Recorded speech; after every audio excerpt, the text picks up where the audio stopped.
My name is Annie. I live with my husband Jay and a black cat as a pet, Pepper. I have known Pepper since I brought her home when I was single, so we have been together for about 5 years now. There was nothing wrong with my marriage, but the relationship between Jay and his parents was bothering me. He was raised by his father very strictly. No video games, no TV. He was not even allowed to hang out with his friends. Because of this lifestyle, he never made any friends. Until he met me, he had a very dark personality. It was 2 years after Jay and I got married that my father-in-law, who was such a strict man, passed away. He collapsed suddenly when he was eating breakfast, and he's gone then. It's not that my mother-in-law served him something for breakfast. My father-in-law used to take the medicines for hypertension. The doctor said he had a myocardial infarction caused by his hypertension. When my father-in-law passed away, I asked Jay if he was doing okay. For some reason, he had a smile on his face. No one can stand in my way anymore. The face of Jay and the way he muttered while looking at a portrait of his father, it was quite creepy. No matter how bad a parent he was, don't you think it's normal to show at least a hint of grief? To be honest, from that moment on, I became afraid of Jay. It was as if he had become a different person, like he was possessed by the devil, that kind of fear.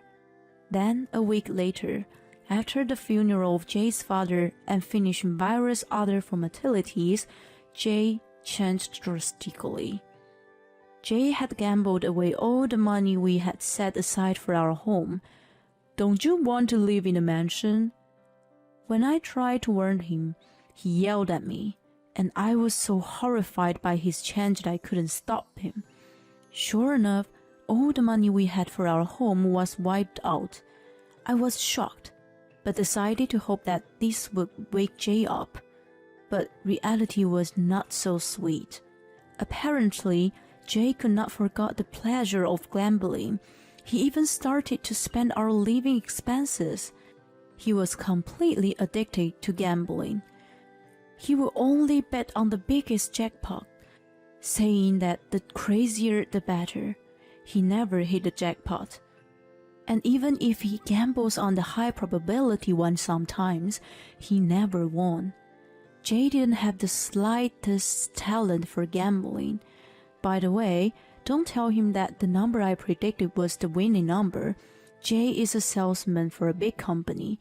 I work from home and live in my in-laws' house since my father-in-law passed away. After setting aside some savings for the future and for living expenses, the rest of our salary was free for each of us to spend as we please. But ever since he put the money saved for our new home into gambling, he started putting his hands in all kinds of money. My wallet too, of course. Gambling addiction will improve if people around control it thoroughly. That's what the book said, so I tried everything that seemed to work for Jay. But when I told him I will manage the housework finances, since we would suffer if we took our living expenses, he yelled at me and refused, saying, "You're going to steal my money, you thief." When I explained to him about his gambling addiction, he was furious and threw the remote controller at me, saying, "I'm not insane, I'm normal." When he threw the remote controller at me, it almost hit Pepper, so that I evacuated Pepper to my room.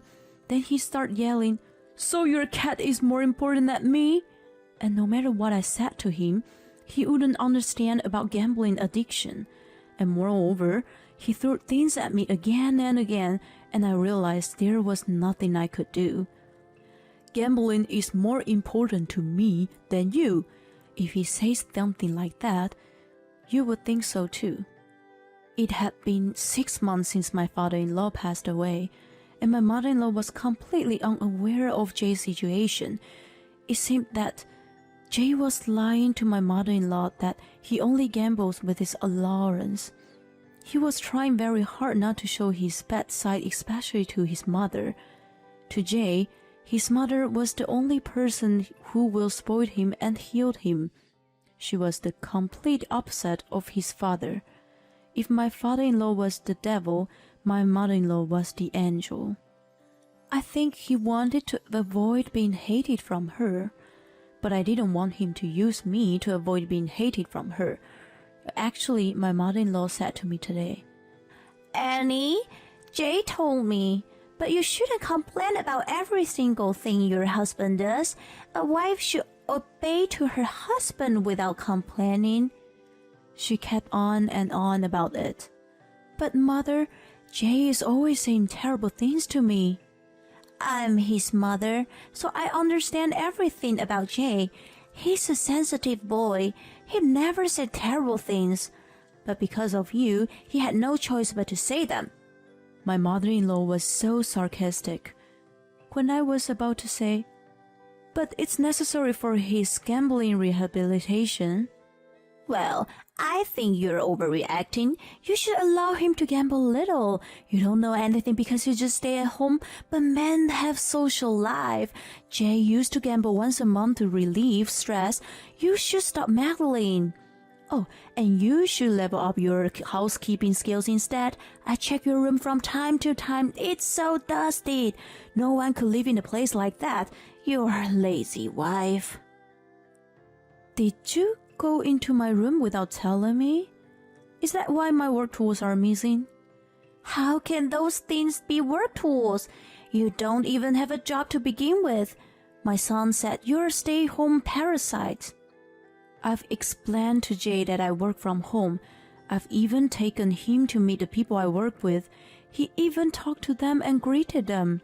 And he calls me a parasite? Does gambling addiction even make a person lose his memory? Besides, everything in this house is mine. I'm free to throw it away or sell it.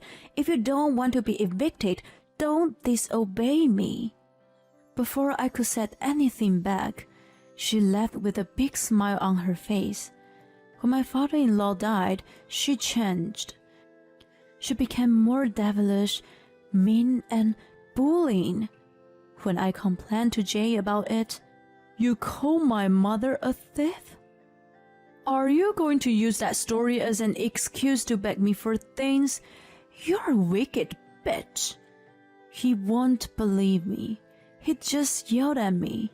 Why did I marry such a man? Why did I put up with him and not abandon him? This thought was growing stronger every day. And when I finally discovered that Jay had even gotten his hands on my savings, something snapped inside me. I'm getting a divorce. It was the only way. If I continued to live like this, I would be doomed to hell. But I didn't think they would let go of me so easily, of someone who they could just treat like a nice housekeeper. I couldn't imagine that they would simply nod their heads when I asked them for a divorce. Just when I was hesitating, someone unexpectedly came to my rescue. "Hey, Annie, I have a favor to ask you," said my mother-in-law in a coquettish voice. To say the least, I was sickened. "Will you divorce Jay? Of course, you're a parasite with no money. How about $100,000 as alimony?" Divorce? With alimony? I thought I was dreaming, so I scratched my arm with Pepper's fingernail. It hurt. It wasn't a dream. "I can understand why you don't want to leave Jay. He's the husband you loved. But you know what? I've never forgiven you. You were always trying to get Jay's attention by making me the bad one. But you're not good enough for Jay. Jay is tired of you too. He says that you spend the money he saved together for the house, but you spend it all on your own." What? I couldn't say anything. He blamed me for spending the money. "But Jay said he'll forgive you since he has a big heart. But I can't forgive you. So I'd like you to accept the $100,000 on the condition that you stay out of our lives. I almost screamed that he was lying about the whole thing, but I didn't think my mother-in-law would listen to me. I was racking my brains thinking if I could just let it all go away like this. I have an idea. Maybe I could get a divorce with alimony and just give these two a hard time. Besides, if it's my mother-in-law's opinion, Jay wouldn't deny the divorce. For what the angels say is absolute. I understand, and I will gladly accept your offer. I can't thank you enough for also considering my future. I forced a smile on my face and bowed to her. Then, under the leadership of my mother-in-law, the divorce proceedings so smoothly completed. All of my savings were used, but thanks to the unbelievable alimony, I got my money back. I got a note from my mother-in-law about the alimony, just in case, but I'm relieved to know what the money was transferred to my account right away. The source of this $100,000 was probably my father-in-law's inheritance, but it didn't matter to me anymore. I rented a room near my office and started living with my cat Pepper. It has a walk-in closet and a loft, which I had always dreamed of. I even added a catwalk to the wall, and Pepper and I are overjoyed. The power of money is incredible. Now that I've taken the plunge and rented a nice room, I can now spend my days in peace. My ex-husband and my mother-in-law are gradually fading from my memory. I wish I could just forget about them, but I know that won't happen. 4 months later, I got a call from my mother-in-law. Annie, why didn't you tell me? Please help me. I was shocked to hear my mother-in-law's voice, which was weaker than I had imagined. I regret kicking you out. Please help me. My mother-in-law began to explain the situation. The reason my mother-in-law wanted the divorce in the first place was because my ex-husband told her that I would rather live with you than a wife like that. I'll take care of you for the rest of my life. My mother-in-law, who loves her son more than everything, immediately agreed and prepared a large sum of money so they could get divorced as soon as possible. After the divorce, they immediately started living together. She didn't know that Jay was a gambling addict. From now on, I can take care of the family finances. He asked her to put all the family assets under his name. I am so blessed that I have a good son to take care of me. Besides, this house was going to be inherited to you anyways. There would be no problem if I change the name now. My mother-in-law nodded as if to say no problem. She didn't know that it was the worst possible choice. My ex-husband started to show his true colors as soon as the name was put in his name. For starters, he took out a real estate mortgage using his parents' house as collateral. He used the money to gamble again. It was only yesterday that my mother-in-law found out about it. She received a forced closure notice from the lender and found out about it. What the hell is this? He asked my ex-husband about it. Oh, that. I used it to gamble. You got a problem with that? He replied, just like that. She then asked Jay a lot of questions. Apparently, he had mortgaged his parents' house to pay off his gambling debts, but he used the money to gamble again. Jay said, "If I won all at once, I'll be a millionaire." The horse is undefeated so far. There was no way he could lose, so he put all the money in. And then, at the last minute, the horse fell down and the most unlikely horse won the race. This horse had never won a race before. It is said to be the biggest miracle of the century. Jay was a natural-born loser gambler. Too stupid. He repeatedly defaulted on his payments, and it had been more than 6 months since his last payment. My mother-in-law was horrified to find out that he had spent every penny of her husband's inheritance, savings, and salary that he had. In addition, Jay said, "It's okay, Mom. Next time, I'll earn money from bicycle racing instead of horse racing. So, give me the rest of Dad's inheritance." That's what he told her.